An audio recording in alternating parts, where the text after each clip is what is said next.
వేల మందిని ప్రొఫెషనల్స్ గా మార్చిన ఇనోమాటిక్స్ తో మీరు కూడా మీ డ్రీమ్ కెరియర్ ని ఇప్పుడే స్టార్ట్ చేయండి.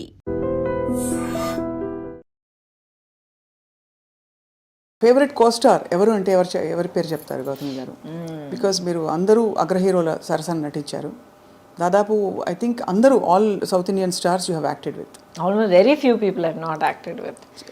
చిరంజీవి గారు లేదు, ఆయన టైంలో he was actually upset with me. ఎందుకంటే ఒక ఫిల్మ్ త్రీ ఫిల్మ్స్ ఆ టైంలో అడిగారు అనమాట. కానీ ఐ ఫెల్ట్ సో బ్యాడ్. ప్రతిసారి ఇక్కడ ఆల్రెడీ కమిట్ అయిన ఒక cinema, and actually coincidentally Rajini గారి ఫిల్ము క్లాష్ వచ్చిందనమాట.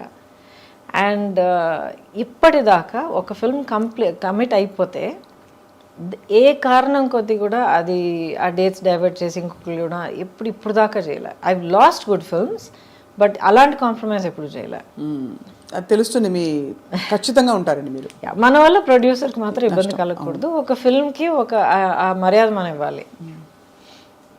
So I feel so bad. ఇవాళ దాకా I feel so bad. Maybe ఆయనకు ఒక రోజు పర్సనల్గా ఎక్స్ప్లెయిన్ చేయడానికి అవకాశం దొరుకుతుంది, but I feel bad. And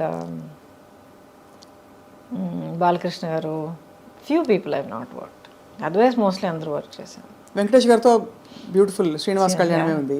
I know. కాకుండా of course Guru Sishyan with Rajini garu. Rajini గారితో చాలా చేశారు కదా. అది ఇంట్రెస్టింగ్. చాలా సినిమాలు చేసినట్టు అనిపిస్తుంది, బట్ ఈ 125 సినిమాల్లో ఆయనతో 4 సినిమాలు చేశా.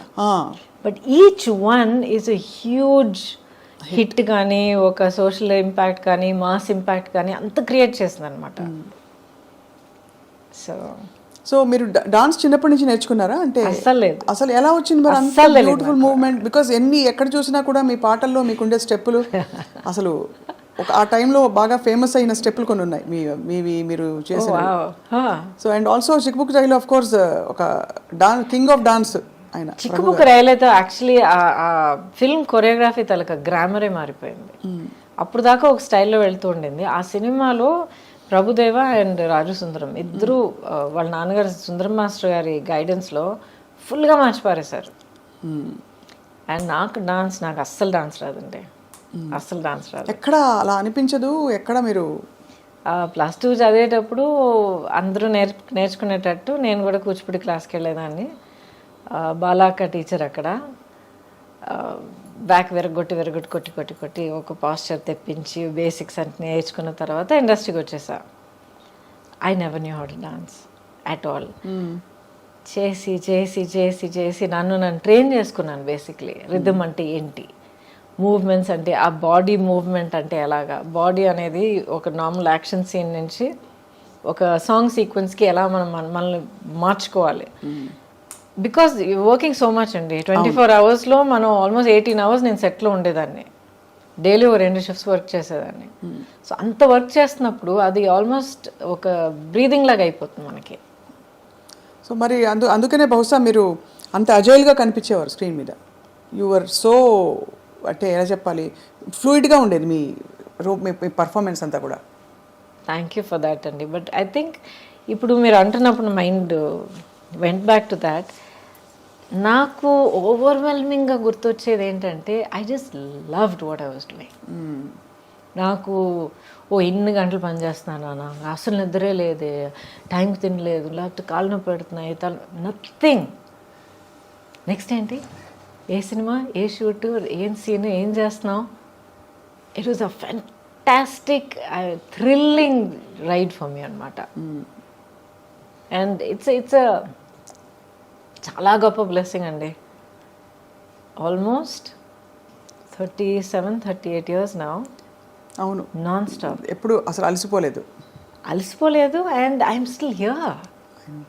And you look so radiant. అంటే ఇది ఏదో ముఖస్తుతికి చెప్పడం కాదు, బట్ మీ స్కిన్ కానీ మీ కళ్ళు కానీ యూ జస్ట్ అంటే it's very hard to imagine. Time has gone by but you haven't అసలు ఒక ఇది కూడా కనిపించట్లేదు. Thank you. దాని ఆనవాళ్ళు ఎక్కడా కనిపించట్లేదు, కాలం ఇలా పరిగెట్టిందని. థ్యాంక్ యూ అండి. But I'm blessed. I'm really blessed. ప్రాక్టికల్గా చెప్తాను ఒక విషయం. ఇప్పుడు అసలు ఏం కనిపించట్లేదు, అలాగే ఉన్నారు, స్కిన్ అంతా అంటున్నారు కదా. Thank you for that. But ప్రాక్టికల్గా చెప్పాలంటే మనం ఎలా బ్రతుకుతున్నామో చాలా ఇంపార్టెంట్. నాట్ జస్ట్ ఎక్సర్సైజ్ చేస్తున్నామా, ఇన్ని క్యాలరీస్ తింటున్నామా, ఇది చేస్తున్నా, నో. హాలిస్టిక్గా నన్ను నేను ఎలా గమనించుకుంటున్నాను, మైండ్, బాడీ అండ్ సోల్. ఇప్పుడు నేను కూడా చాలా horrible time of my life నేను దాటుకుని వచ్చాను. నేను చాలా హారబుల్. అసలు ఇప్పుడు రైట్ నా నేను ఫైట్ చేస్తున్న బ్యాటిల్ గురించి మీరు విన్నారంటే కొంచెం మీకు తెలిసి ఉండొచ్చు. I'm fighting a legal battle to get all my life earnings back. But ఒక్కొక్క స్టేజ్ దాటుకొచ్చేటప్పుడు, లేకపోతే బయట మనం చెప్పేటప్పుడు బీ స్ట్రాంగ్ బీ అని అంటాం మనం, అండ్ వీ మీన్ ఇట్. కానీ ఆ పొజిషన్లో ఉండి ఫైట్ చేసేటప్పుడు అది ఎంత ఘోరమైన ఒక సిచ్యువేషన్ అన్నది మనకి అనుభవించే ప్రతి ఒక్కరికి తెలుస్తుంది. Now I realise through all of that you need to find something within yourself. మనలో మనం ఒక యాంకరింగ్, ఒక సెంటరింగ్ అవుట్ చేసుకోవాలి. ఏం జరిగినా, ఎన్ని పడవలు కూలిపోయినా, ఎన్ని స్టామ్ విండ్స్ మనల్ని కొట్టుకుపోయినా, ఏం జరిగినా సరే యూ హ్యావ్ టు మనలో మనం అంటూ ఒక యాంకర్ ఉంచుకోవాలి, పెట్టుకోవాలి మనం. And once you have that, it can be how you live your life. నా లైఫ్ నేను ఇలాగే ఉంటాను, ఇలాగ ఆలోచిస్తాను, లేకపోతే ఇది నా ప్యాషన్, ఇది నా లవ్ ఆఫ్ మై లైఫ్, లేకపోతే ఇది నా goal, my aim, my dream, ఏదో ఒకటి ఉండాలి. సో నాదేంటంటే లాంగ్ బ్యాక్ నేను ఒక నిర్ణయం తీసుకున్నాను, నేనుగా ఉంటాను. ఒక సినికల్గా మారడం, అవును ట్రాజడీస్ చూశాను, అవును మనుషులు నన్ను చీట్ చేయడం అనేది నేను చూశాను, ఆర్ పీపుల్ కమింగ్ విత్ ఒక డిసీట్ఫుల్ ఇంటెన్షన్ అనేది నేను చూశాను, ఒకరినొకరు హర్ట్ చేసుకోవడం. ప్రొఫెషనల్ లైఫా, పర్సనల్ లైఫా, రెండు, everything all put together. Professional, I don't think so, but around in life, in life,